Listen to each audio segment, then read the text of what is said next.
सुविधा निश्चितपणे देऊ।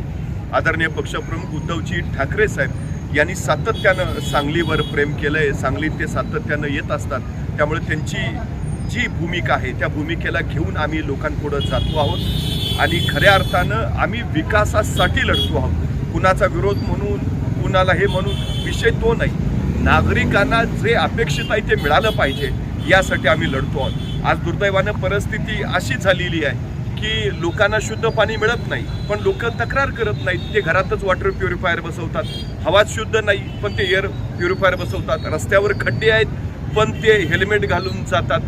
वीज 24 तास मिळणं त्याचा अधिकार आहे, पण दुर्दैवानं वीजही त्याला मिळत नाही, तो इन्व्हर्टर घरात बसवतो। माझा प्रश्न असा आहे, जर वॉटर प्युरिफायर नागरिकांनी बसवायचा आहे, एअर प्युरिफायर नागरिकांनी बसवायचा आहे, हेल्मेट नागरिकांनी घालायचं आहे, इन्व्हर्टर नागरिकांनी बसवायचं आहे, तर महानगरपालिकेला टॅक्स कशाचा द्यायचा आहे?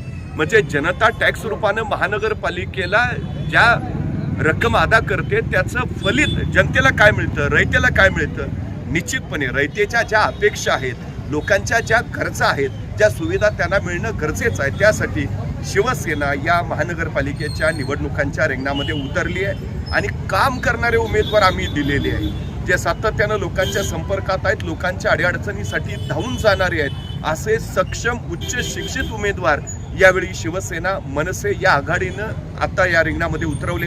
मला खात्री आहे सांगलीकर नागरिकांचा आशीर्वाद आमच्या उमेदवारांना निश्चितपणे मिळेल आणि पुढच्या 5 वर्षाचं सांगली मिरज कुपवाड महानगरपालिकेचं भविष्य घडवण्यासाठी इथले नागरिक मशालीच्या आणि इंजिनाच्या चिन्हावर शिक्का मारतील आणि आम्हाला बहुमतानं निवडून देतील। सर, महाविकास आघाडीतील तुमच्या मित्रपक्षांची फसवणूक केली आणि तुमच्या जिल्हाध्यक्षांनी जी काय त्यांच्यावर तोफ टाकली, टीकेची जाहीर टीका केली, ही फसवणूक योग्य आहे असं वाटतं तुम्हाला? नाही, एक गोष्ट लक्षात घ्या की आम्ही सातत्यानं मताची विभागणी होऊ नये यासाठी महाविकास आघाडीला प्राधान्य द्यायचं ठरवले।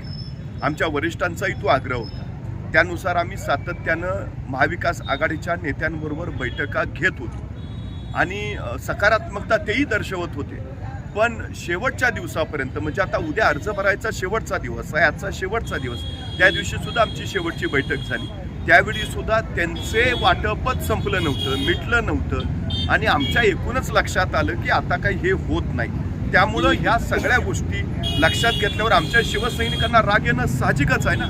जर हा वेळ आम्ही घालवला नसता तर कदाचित आजच्या या महानगरपालिकेत आम्ही 78च्या 78 उमेदवार उभा केले असते, पण आज तो आमचा वेळ गेल्यामुळं आमचं महाविकास आघाडीला निश्चितपणे प्राधान्य होतं, पण दुर्दैवानं ते झालं नाही आणि त्यामुळं आम्ही मग निर्णय घेतला आणि आमचे जे उमेदवार होते त्यांना घेऊन आम्ही आता या निवडणुकीला सामोरं जातोय।